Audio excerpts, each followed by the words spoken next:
Filho, você sabia que na Bíblia existem vários Joãos? Sim, Sabia? É? Tem João, apóstolo de Jesus. eu sei. Você sabia disso?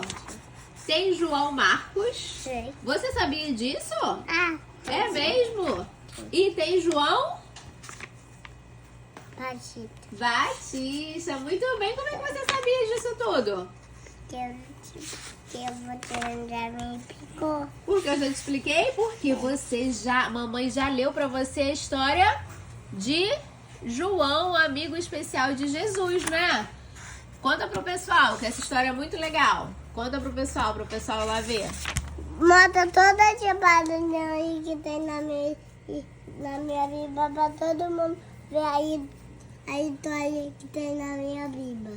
Pra todo mundo ler as histórias que tem na sua Bíblia? É. Tá bom, mas escuta o que mamãe tá falando Mas aqui. pra todo mundo ler, pra todo mundo ver se tem,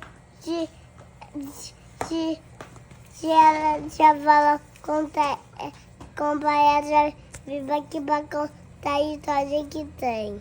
É muito legal. Você gosta das histórias da Bíblia, não gosta? É, Eu também gosto muito. E quem é que gosta também das histórias da Bíblia que a gente viu? Leia. Leia também, né?